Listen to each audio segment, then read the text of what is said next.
It's 2 a.m. with Nathan. Proverbs 4:13. Hold on to instruction. Don't let it go. Guard it well, for it is your life. This morning I have with me one of Theo's teddy bears. It's a really cool teddy bear. It's soft. He looks pretty intelligent and up to something. I don't know. But one of his favorite reasons why he likes this teddy bear is it has a book inside of it. Brown bear, what do you see? Isn't that a neat thing? There's that book that he can read in there. And he likes to make the different sounds that the animals make, and we all like him to make those sounds. It's a lot of fun. It's very convenient, though, because we don't lose the book. The book doesn't accidentally end up in the toilet, okay, which happens to a lot of toys with a 2-year-old.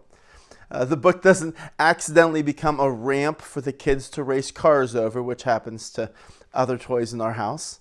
It's always right there with the bear. We can find it. It's in something we can wash. It's usable. It's useful. And it's convenient in here. Isn't that how we're supposed to hide God's word in our hearts?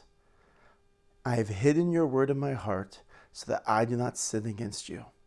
To get it in, it's tough getting God's word in our heart. It requires effort. It requires concentration, a lot of repetition. It's not that it's easy, but it's useful. It's necessary. It helps us cling to that truth, to hold on to that truth in the midst of this world. In April 2011, outside of Wellington, Alabama, there were some massive tornadoes coming across the land.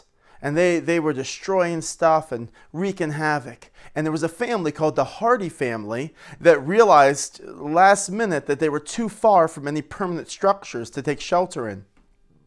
And so they thought, well, there's this metal shed. Maybe we can get to that. So they went to the metal shed, and when they got to it, they realized it had actually been blown over by the winds. This was a terrible set of storms coming through the land. And so they didn't know what to do. The tornadoes are coming closer. What can they do? And so they saw a stand of trees. And they went and they took a rope and they wrapped it around the kids and they wrapped it around the trees and they kind of clung to it and held in tight as these storms came through, whipping everything around. Afterwards, one of the kids said, other than a couple little scratches from some of the flying debris, they were all okay. They survived.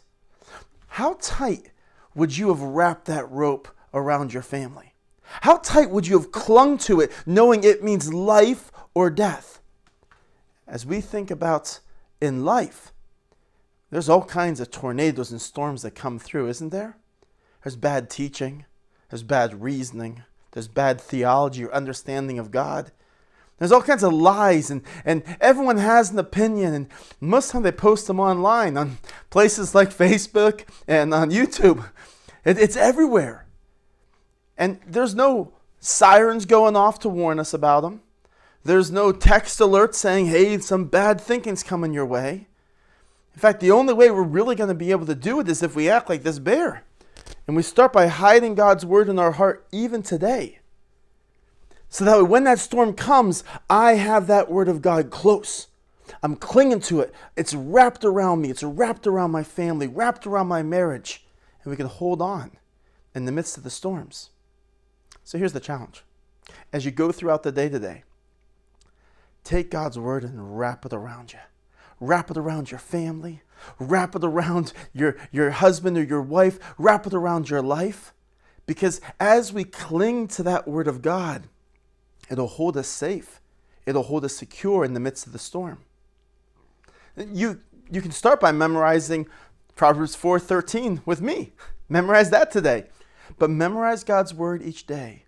So that way we can cling to God and we can survive and not get blown away in the midst of the storm. Have a great day.